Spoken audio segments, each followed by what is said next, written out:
দেশে নির্বাচন প্রক্রিয়া ও চলমান রাজনৈতিক পরিস্থিতি ঘিরে আন্তর্জাতিক মহলের আগ্রহের মধ্যেই প্রধান নির্বাচন কমিশনারের সঙ্গে বৈঠক করেছেন ঢাকায় নিযুক্ত যুক্তরাষ্ট্রের রাষ্ট্রদূত। এ বৈঠকে নির্বাচন পরিস্থিতি, আচরণবিধি ও পর্যবেক্ষণ ইস্যুতে আলোচনা হয়েছে বলে জানিয়েছে নির্বাচন কমিশন। বৈঠক শেষে জাতীয় নির্বাচন ও এ নিয়ে যুক্তরাষ্ট্রের অবস্থান স্পষ্ট করেছে মার্কিন রাষ্ট্রদূত। বিস্তারিত জানাচ্ছেন শাহিনুল ইসলাম সাগর।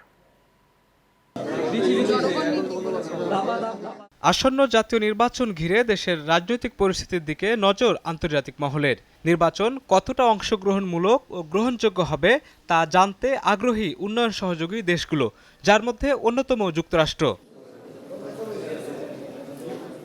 এই প্রেক্ষাপটে দেশের নির্বাচন প্রক্রিয়া ও চলমান রাজনৈতিক পরিস্থিতি নিয়ে প্রধান নির্বাচন কমিশনারের সঙ্গে বৈঠক করেছেন ঢাকায় নিযুক্ত মার্কিন রাষ্ট্রদূত ব্রেন্ট টি ক্রিস্টেনসেন।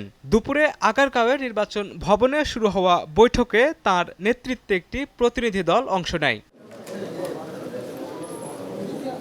বৈঠক শেষে মার্কিন রাষ্ট্রদূত গণমাধ্যমকে জানান, যুক্তরাষ্ট্র যে কোনো নির্বাচিত সরকারের সঙ্গে কাজ করতে প্রস্তুত এবং নির্বাচনে কোনো পক্ষ নেবে না যুক্তরাষ্ট্র। তিনি বলেন, আসন্ন নির্বাচন নিয়ে যুক্তরাষ্ট্র উদ্দীপিত।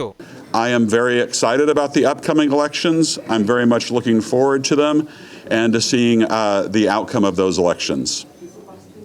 The United States government does not take sides in Bangladesh's elections. The outcome of the election is for the Bangladeshi people and only the Bangladeshi people to decide. We are prepared to work with any government who the Bangladeshi people elect to represent them going forward.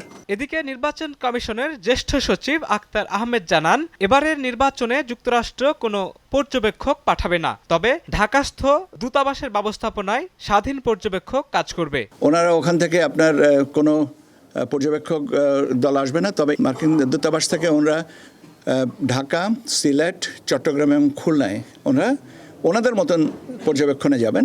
সব মিলিয়ে আসন্ন নির্বাচন ঘিরে আন্তর্জাতিক পর্যবেক্ষণ ও কূটনৈতিক তৎপরতা যে অব্যাহত রয়েছে, এ বৈঠক তার ইঙ্গিত দেয়। শাহিনুল ইসলাম সাগর, চ্যানেল 9, ঢাকা।